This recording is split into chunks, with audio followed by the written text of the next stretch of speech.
Nongeye kubaha ikaze kuri Mitima Inspires. Tugeze ku munsi rero 25 muri ya minsi 28 dusigaje iminsi 3 muri iyi gahunda nyine yo kwiga umuco wo gushimira.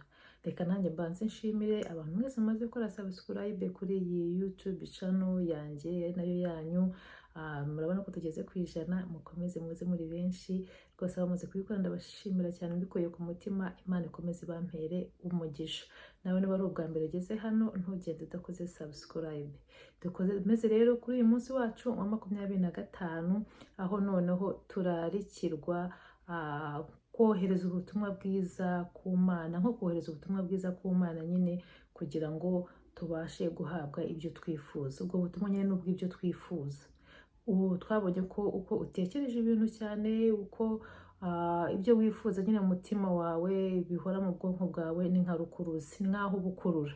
Rero ni nayo mpamvu buri gihe mbashishikariza kudatekereza ku bintu bibi cyane, kudatekereza kuri umunyabyago, kudatekereza ko utari umunyamahirwe, kudatekereza mbese ko wowe nyine utagenewe ibyiza iteka. Aho ngaho rwose umutima wacu reka tuwuzuzeyo amashimwe, dutekereze ko natwe ibyo kanaka afite natwe twabibona. Ubu byo wifuza nawe ushobora kubigeraho, ibyagezweho n'undi ko nawe ushobora kubigeraho, kandi tubikorane amashimwe dushima Imana, tuvuga ati n'ubonye umuntu umeze neza uvuga turakoze Imana kubw'uriya muntu, nanjye ubutaha ni njyewe, nanjye ndagusabye kugira ngo wenda mere kuriya cyangwa se mbone ibintu nka biriya. Niba ari ibintu wifuza, mbese uko utekereza, uko ushyira mu mutima wawe niko uba uri guhamagara ibyo bintu. Ni rukuruzi, naravuze ni rukuruzi. Nutekereza ibibi bizaza nyine bigusanga, kuko nibyo biri kubona umwanya muri wowe nyine, bya bibi. Nutekereza ibyiza, ibibi bizabona umwanya, ibyiza bizabona umwanya muri wowe, noneho nabyo bize bigusanga. Rero reka dukomeze twohereze ubutumwa bwiza ku Mana, dukomeze dusabe noneho kugira ngo tubashe guhabwa ibyo dukeneye. Umwanditsi w'agatabo aravuga ati ni ukuri ibintu dukeneye ni byinshi kandi biradukikije, ahubwo twe turabura gusaba, turabura kubyatura kugira ngo bize bidusanga. Hari nk'umuntu ujya aho ngaho akavuga ati Imana irambona, ati Imana yanjye umpereze uko ushoboye, n'ubundi urambona uzi ibyo nkeneye. Oya, saba. Imana nayo iratubwiriza ati nimusabe muzahabwa, nudasaba ntabwo izaguhereza, izahera ku birwa bakutirije basaba. Niyo umuntu ari gusaba ati nkeneye iki n'iki n'iki, ubura ngo uriyicariye, ubwo nyine ibizajya bisaguka kuba abandi basabye nibyo bazajya baguhereza. Ubu usange banaguhereje nyine, cyangwa se uhawe ibyo udakeneye, kandi ibyo ukeneye nabyo bihari byuzuye. Rero birahari ibintu biradukikije, nidusabe, vuga, uhamagare, ubyature, ibintu ukeneye byose bize bigusanga. Nta mafaranga ushaka, yasabe, uzabona uburyo uzayabonamo. Ni ubuzima bwiza ushaka, busabe, byature, noneho ibyo byose bizajya biza bigusanga, kuko biradukikije, birahari. Kandi ujye wibuka kohereza bwa butumwa bw'ishimwe ku Mana.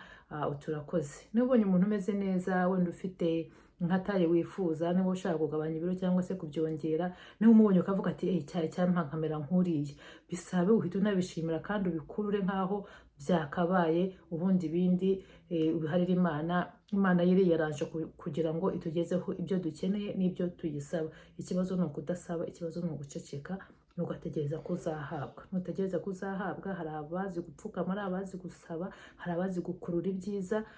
Bya byiza bizaza bibasanga, wowe usigare uri aho ngaho. Uyu munsi rero nta kindi ni ugushimira ko ibyo ubonye byose. N'ubonye umuntu umeze neza kugira ngo umugirire ishyari, uvuga ati urakoze kubw'ubuzima bwiza bw'uriya muntu afite, urakoze kubw'iyo nzu nziza mbonye y'igitangaza umuntu afite, urakoze kubw'iyi modoka nziza inciyeho, niba uyibonye wumve nawe nyine urishimira, ushimiye Imana, avuga ati kumbi n'ibi ngibi birahaba. Noneho nawe uhereho nyine ubyifuza ubisaba, ariko nubona ibyiza ukaho kugira ngo ushimire, byaba bifitwe na mugenzi wawe, aho kugira ngo ubishimire utangire uvuge, uzana ibintu biri mu mutima wawe, uvuga nizaba ariya ngese maye ntabwo nshobora kubibona. Ntabwo uzabibona ntabwo uzabibona, nukuri. aho kubibone wishimire ko umuntu atunze, nawe noneho usabe unashimira ko ushobora gutunga nk'uriya muntu, kuko twese nyine amahirwe burya arangana. Twese Imana dukunda kimwe, ahubwo reka twicare hamwe natwe dusabe, dukurure ibyiza, imitima yacu tuyuzuze ibyiza, tuyuzuze amashimwe, kugira ngo bya byiza bibashe gukomeza kuza bidusanga.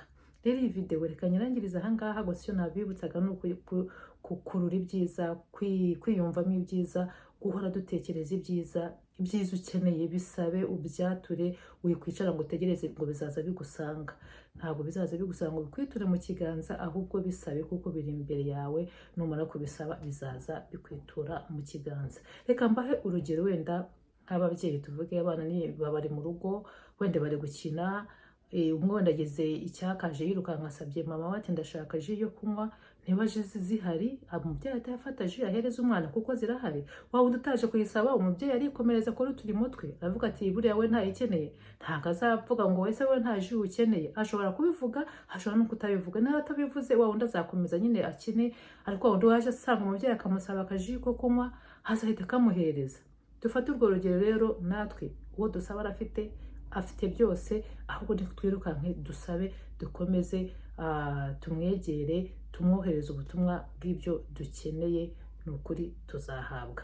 Nk'uko bisanzwe uyu munsi ntwibagirwe gushima Imana mu bintu 10 ufite, wumva ushima Imana rwose, kuvuga ijambo urakoze kuri buri kimwe cyose, ubundi urene mu bintu bigukikije wumva ukeneye, waturemo ibintu nka 7 cyangwa se bitewe n'ibyo ukeneye, kugira ngo ubwonko bwawe ubashe kubikurura, ubashe kohereza iyo rukuruzi nyine ikuzanira ibyo byiza ukeneye bize bigusanga. Ikindi nta kuryama tutavuze rwose, ngo dusenge dushimire Imana ku byiza byatubayeho uwo munsi. Ibyo byose urumva ko duciye mu nzira 3 zose, buri munsi duca mu byiciro 3 byo gushima Imana, kugira ngo dukomeze twiyuzuzaho amashimwe, dukomeze dushimire, tugire umutima ushima, bidufashe no gukomeza kudufungurira amayira y'ibintu byose twifuza. Reka ndekera aha rero, naheje ku munsi wa 26. Niba utarakora subscribe yikore, ukoreshe ku nshuti zawe, noneho ukore na comment. Imana ikomeze ibarinde.